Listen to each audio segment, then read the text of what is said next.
El día había terminado. Jesús y sus amigos más cercanos, los discípulos, estaban cansados. Había estado enseñando a multitudes de personas todo el día, compartiendo historias del inmenso amor de Dios y su reino. Mientras el sol comenzaba a esconderse en el horizonte, pintando el cielo en tonos de naranja y púrpura, Jesús sugirió que cruzaran al otro lado del mar de Galilea. Los hombres, pescadores experimentados, la mayoría de ellos, prepararon el bote sin pensarlo dos veces.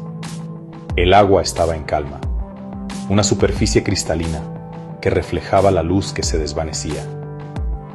Era un viaje familiar, uno que habían hecho incontables veces antes.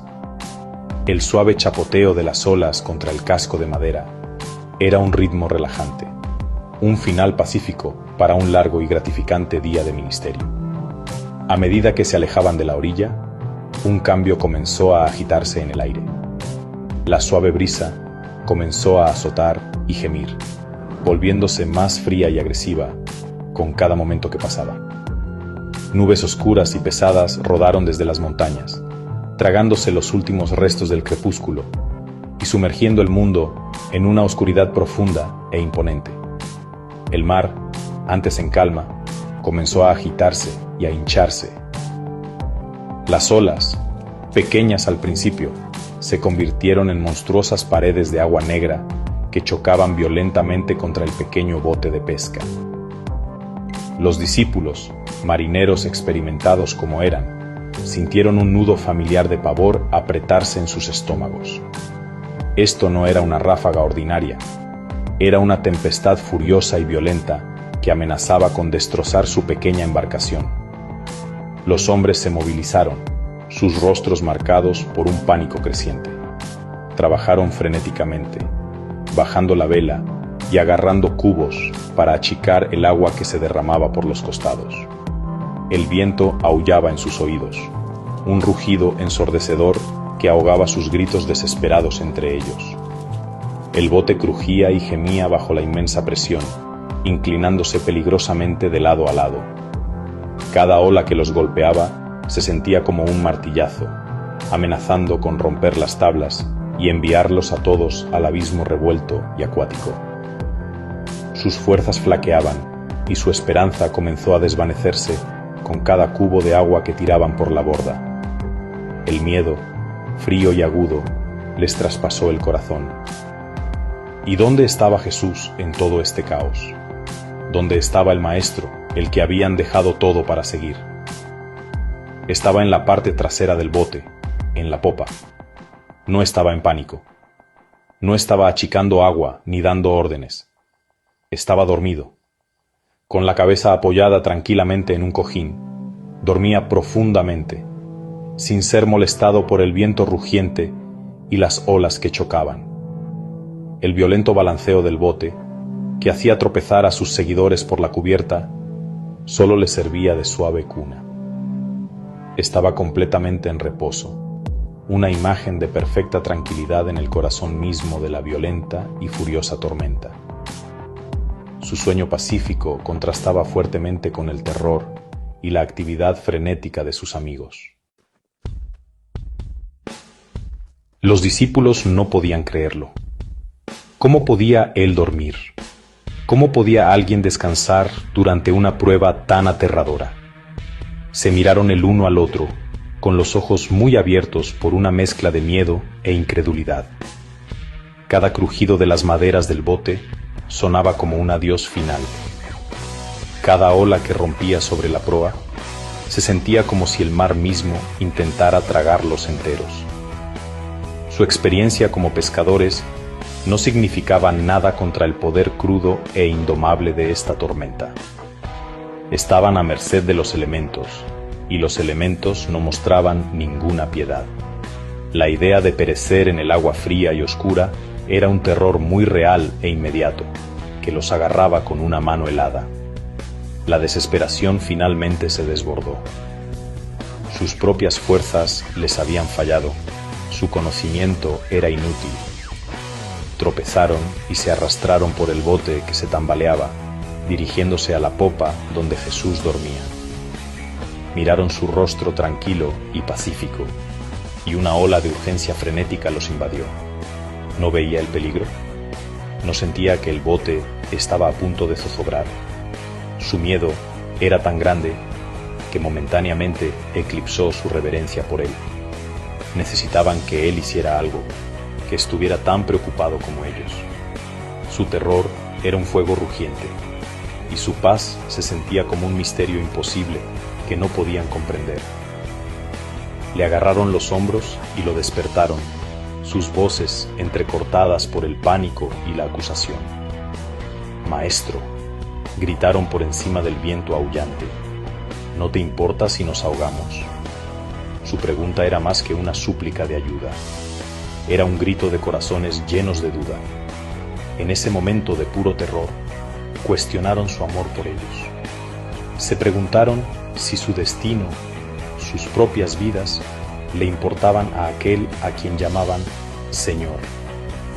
Era el grito desesperado de niños que se sienten abandonados en la oscuridad, buscando a un padre que temen que los haya olvidado. Era una expresión cruda y honesta de su fragilidad humana frente a circunstancias abrumadoras. Jesús abrió sus ojos. No parecía asustado ni alarmado. Vio el agua chapoteando en el bote, escuchó el rugido del viento, pero sobre todo vio los rostros de sus amigos, retorcidos por el miedo absoluto. Vio sus nudillos blancos apretando los costados del bote.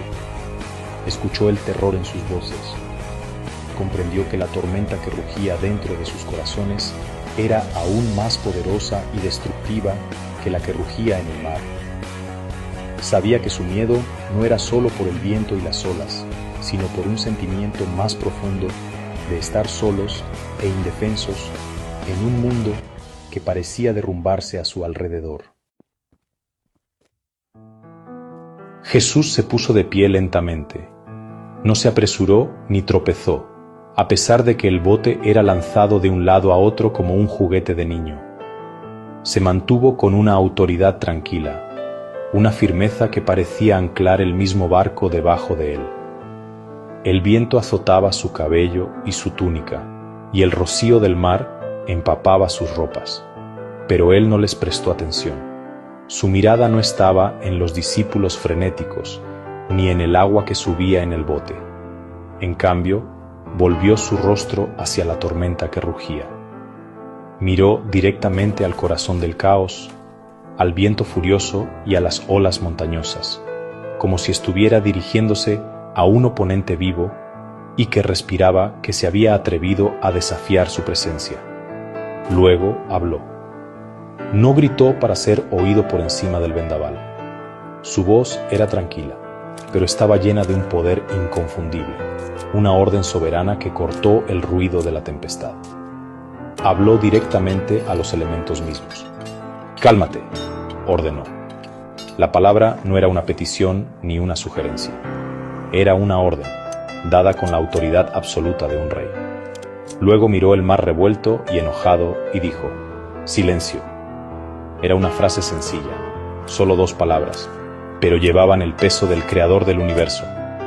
Era la voz que había dado existencia a la luz, la voz que había puesto las estrellas en su lugar. El efecto fue instantáneo y absoluto. En el momento en que las palabras salieron de sus labios, el viento aullante cesó su rugido, cayendo en un silencio completo y repentino. Las grandes y altísimas olas que habían amenazado con tragarlos enteros se aplanaron inmediatamente, su violento choque reemplazado por un suave y rítmico chapoteo contra el bote. Las nubes oscuras y enojadas se abrieron, y una serena quietud cayó sobre todo el mar de Galilea. El cambio fue tan repentino, tan completo, que el silencio mismo fue casi tan impactante como lo había sido la tormenta. En un momento estaban en medio de una tempestad mortal. Al siguiente, estaban flotando en un mar tan suave como un espejo. Los discípulos quedaron en un estado de asombroso silencio. Los cubos se les cayeron de las manos. Sus bocas se abrieron con asombro total. El miedo a la tormenta fue instantáneamente reemplazado por un nuevo tipo de sentimiento: asombro. Era una reverencia profunda y temblorosa. Lo habían visto sanar a los enfermos y alimentar a miles, pero esto era algo diferente. Esto era una muestra de poder sobre la misma estructura de la creación. Acababan de presenciar a un hombre hablarle a una tormenta como se le hablaría a un niño desobediente, y la tormenta le había obedecido sin cuestionar. El grande y terrible mar se había inclinado a su voluntad. Jesús luego apartó su mirada del mar, ahora pacífico, y miró a sus discípulos. La tormenta había terminado, pero su lección apenas comenzaba. Vio sus ojos grandes y llenos de miedo, y les hizo una pregunta suave, pero penetrante. ¿Por qué tienen tanto miedo?, preguntó. ¿Todavía no tienen fe? Su pregunta no era una acusación, sino una invitación. Los estaba invitando a mirar más allá de la tormenta y a ver a aquel que estaba con ellos en el bote. Les estaba mostrando que su miedo venía de enfocarse en el tamaño de su problema, en lugar de en el tamaño de su Dios. Su terror era un síntoma de una fe que aún era pequeña, que aún estaba aprendiendo a confiar. Los discípulos no tuvieron respuesta para él. Simplemente se miraron el uno al otro, su asombro mezclado con una sensación de vergüenza. ¿Quién es este hombre?, susurraron entre ellos. Hasta el viento y las olas le obedecen. Estaban empezando a comprender que el hombre al que habían estado siguiendo era más que un gran maestro o un profeta. Estaban en la presencia de alguien con autoridad divina, alguien que tenía los mismos poderes de la naturaleza en su mano. El milagro más grande de ese día no fue la calma del mar, sino el amanecer de esta verdad en los corazones de sus seguidores. La tormenta había cumplido su propósito. Había revelado la verdadera identidad de Jesús. Esta historia, transmitida a través de los tiempos, es más que un simple relato histórico de un milagro. Es un salvavidas para nuestros propios corazones. Todos enfrentamos tormentas en nuestras vidas. Puede que no sean tempestades de viento y olas, sino tormentas de enfermedad, de pérdida, de problemas económicos, de miedo y de incertidumbre. Estas tormentas pueden sentirse igual de amenazantes, igual de abrumadoras. Pueden hacernos sentir que nuestro pequeño bote está a punto de ser hundido, que estamos a punto de naufragar. Podemos intentar frenéticamente achicar el agua a nosotros mismos, confiando en nuestra propia fuerza y sabiduría, solo para encontrarnos agotados y perdiendo la esperanza. Y en esos momentos, debemos recordar quién está en el bote con nosotros. Jesús no está ausente en nuestras luchas. Puede parecer silencioso, incluso puede parecer dormido, pero Él está presente. Nuestro miedo grita que a Él no le importa, pero su presencia susurra que Él tiene el control. La lección de la tormenta es una profunda invitación a confiar. Nos enseña a quitar los ojos de las olas que rompen de nuestros problemas y a fijarlos en Él. Podemos despertarlo con nuestras oraciones, no para informarle de la tormenta, sino para recordarnos a nosotros mismos que Él está con nosotros, y para pedirle la paz que solo Él puede dar. Una paz que calma no solo las tormentas a nuestro alrededor, sino las tormentas dentro de nosotros.